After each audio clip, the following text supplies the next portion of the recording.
Hello friends, welcome to my YouTube channel. आज हम देखेंगे मध्य प्रदेश व्याकरण द्वारा बार बार पूछे जाने वाले कुछ महत्वपूर्ण प्रश्न जिनकी आगामी प्रतियोगी भर्ती परीक्षा में पूछे जाने की संभावना है। तो फ्रेंड्स, अगर अभी तक आपने मेरे चैनल को सब्सक्राइब नहीं किया तो प्लीज सब्सक्राइब कर लीजिए और बेल आइकन पे क्लिक कर लीजिए।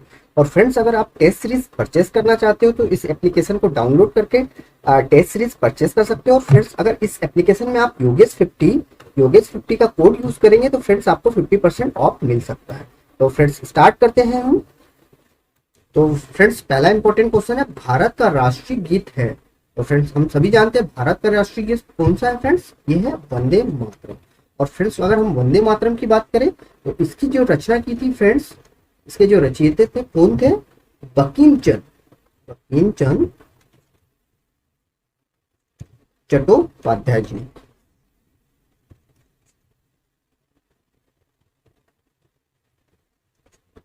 और फ्रेंड्स, इसकी जो रचना कब हुई थी? ये हुई थी 1882। और फ्रेंड्स, एक इंपॉर्टेंट पॉइंट ये पूछा जाता है कि फ्रेंड्स ये कौन सी भाषा में लिखा गया था? तो फ्रेंड्स, इसकी जो भाषा थी वो थी Sanskrit plus, most important, Sanskrit plus Bangla. दो मिश्रित भाषाओं में फ्रेंड्स इसकी रचना हुई थी, संस्कृत और बांग्ला। नेक्स्ट इंपॉर्टेंट क्वेश्चन है फ्रेंड्स, नदी सिप्रा खालिस्तान में विलीन हो जाती है। तो फ्रेंड्स, जो सिप्रा नदी है और किसमें विलीन हो जाती है? चंबल नदी में। फ्रेंड्स, अगर हम सिप्रा नदी की बात करें तो सिप्रा नदी का जो उद्गम स्थल है वो फ्रेंड्स कहाँ है? उद्गम स्थल है फ्रेंड्स, सिप्रा नदी का जो उद्गम स्थल है वो है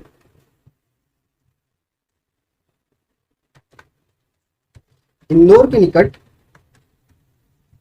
निकट काकड़ी बड़नी। और फ्रेंड्स, 196 किलोमीटर चलने के बाद फ्रेंड्स क्या किसमें भी मिल जाती है? चंबल नदी में। और फ्रेंड्स, इसी नदी के किनारे, सिप्रा नदी के किनारे फ्रेंड्स कुंभ का मेला आयोजित होता है।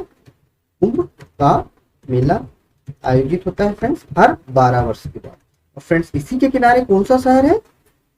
उज्जैन शहर, जिसे महाकाल की नगरी भी कहते हैं। तो क्या कहते हैं फ्रेंड्स? उज्जैन को हम महाकाल की नगरी। सिप्रा नदी जो है बहुत ही इंपॉर्टेंट नदी है। ये भारत की जो है, भारत की सबसे पवित्र नदी मानी जाती है। नेक्स्ट क्वेश्चन है, नमक कानून के खिलाफ विरोध प्रदर्शन करने के लिए नेतृत्व था। फ्रेंड्स, कौन सा नेतृत्व था? दांडी मार्च। फ्रेंड्स, दांडी मार्च को हम क्या कहते हैं? दांडी मार्च को फ्रेंड्स हम नमक मार्च, दांडी मार्च को हम नमक मार्च और दांडी सत्याग्रह के नाम से भी जानते हैं। और फ्रेंड्स, इसकी शुरुआत किसके द्वारा की गई थी? इसकी शुरुआत की गई थी फ्रेंड्स महात्मा गांधी जी के द्वारा। कब की गई थी फ्रेंड्स? ये की गई थी 12 मार्च 1930 से। और 12 मार्च 1930 में फ्रेंड्स महात्मा गांधी के नेतृत्व में पैदल मार्च निकाला था। कहां से कहां तक पैदल मार्च निकाला गया था? कहां से कहां तक निकाला था फ्रेंड्स? साबरमती आश्रम से, साबरमती आश्रम जो कि अहमदाबाद में है, स्थित है। साबरमती आश्रम से कहां तक फ्रेंड्स? दांडी गांव तक फ्रेंड्स। ये 24 दिनों की यात्रा थी, टोटल 24 दिनों की यात्रा थी। 24 दिन इन्होंने पैदल चलकर यात्रा की थी। किसके खिलाफ आंदोलन था फ्रेंड्स? ये नमक बनाने के लिए उस पर लगाए गए कर के विरुद्ध ये आंदोलन था फ्रेंड्स। नेक्स्ट क्वेश्चन देखते हैं, भीमबेटका गुफाएं इसके लिए प्रसिद्ध है। तो फ्रेंड्स, भीमबेटका की गुफाएं किसके लिए प्रसिद्ध है? शैल चित्रों के लिए। फ्रेंड्स, अगर हम भीमबेटका की गुफाएं की बात करें तो फ्रेंड्स ये कहां पर स्थित है? ये है मध्य प्रदेश के रायसेन जिले में स्थित है फ्रेंड्स। कहां पर है? मध्य प्रदेश के रायसेन जिले में स्थित है, रायसेन जिले में स्थित है। और फ्रेंड्स, 2003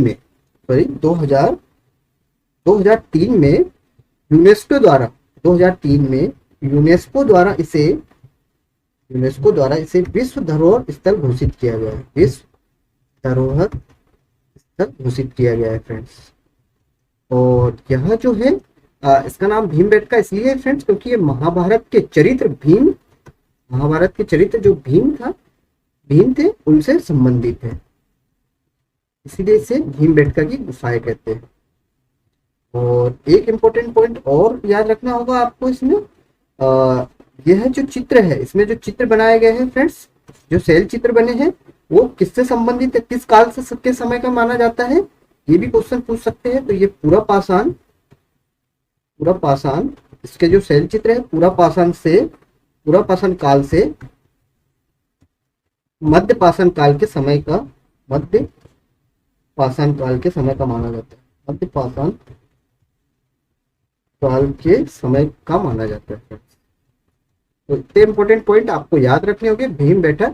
और फ्रेंड्स एक इंपॉर्टेंट पॉइंट और छूट रहा है जो कि अक्सर पूछा जाता है फ्रेंड्स, इसकी खोज किसके द्वारा की गई थी। तो फ्रेंड्स इसकी खोज की गई थी डॉक्टर विष्णु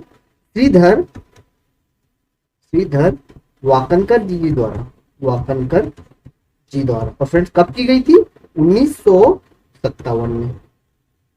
तो फ्रेंड्स इतने इंपॉर्टेंट पॉइंट आपको याद रखने होंगे भीमबेटका गुफाएं से। एक बार फिर से रिपीट कर लेते हैं। ये कहाँ स्थित है, मध्य प्रदेश के रायसेन जिले में। यूनेस्को द्वारा 2003 में इसे विश्व धरोहर स्थल में शामिल किया गया है। और फ्रेंड्स इनका नाम भीमबेटका इसलिए पड़ा क्योंकि ये महाभारत के जो चरित्र थे भीमसेन उनसे संबंधित है। और फ्रेंड्स यहाँ पे जो शैल चित्र है फ्रेंड्स वो कितने समय के हैं, पूरा पाषाण काल से मध्य पाषाण काल के बीच के हैं। और फ्रेंड्स इसकी जो खोज की थी कब हुई थी फ्रेंड्स, 1957 में डॉक्टर श्रीधर वाकनकर जी द्वारा की गई थी। नेक्स्ट क्वेश्चन देखते हैं। इस राजा ने कलिंग युद्ध के पश्चात बुद्ध धर्म को अपनाया था। तो फ्रेंड्स ये कौन था, हम सभी जानते हैं, सम्राट अशोक ने फ्रेंड्स क्या हुआ था, कलिंग युद्ध के बाद बौद्ध धर्म को अपना लिया था। अगर हम कलिंग युद्ध की बात करें तो कलिंग युद्ध किस किस के बीच में लड़ा गया था फ्रेंड्स, ये लड़ा गया था सम्राट अशोक और कलिंग राजा। फ्रेंड्स कलिंग अभी जो है वर्तमान में कहां पर पड़ता है, ये पड़ता है फ्रेंड्स उड़ीसा में। तो कलिंग के राजा अनंत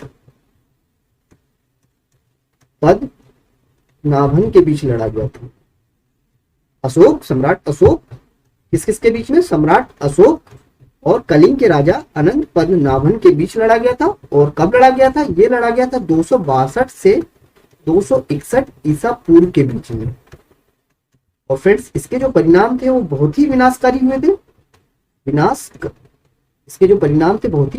हुए थे। इसमें सम्राट अशोक की जीत हुई थी लेकिन इसके परिणाम बहुत विनाशकारी हुए थे, जिससे उनका हृदय परिवर्तन हुआ और उन्होंने सब छोड़कर क्या अपना लिया, बौद्ध धर्म अपना लिया। नेक्स्ट क्वेश्चन है, भारत के महान्यायवादी राष्ट्रपति द्वारा खालिस्तान के तहत नियुक्त किए जाते हैं। तो फ्रेंड्स ये किए जाते हैं आर्टिकल या अनुच्छेद 76 के तहत। फ्रेंड्स अगर हम भारत के महान्यायवादी जी की बात करें तो ये कौन होते हैं, ये भारत सरकार के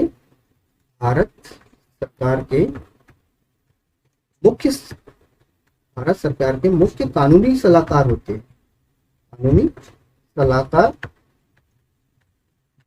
और सरकार की तरफ से सुप्रीम कोर्ट में भारत सरकार की तरफ से वकील होते हैं। और फ्रेंड्स अगर हम प्रथम भारत के महान्यायवादी की बात करें तो भारत के जो प्रथम महान्यायवादी या अटॉर्नी जनरल थे फ्रेंड्स वो थे एमसी सीतलवाड़।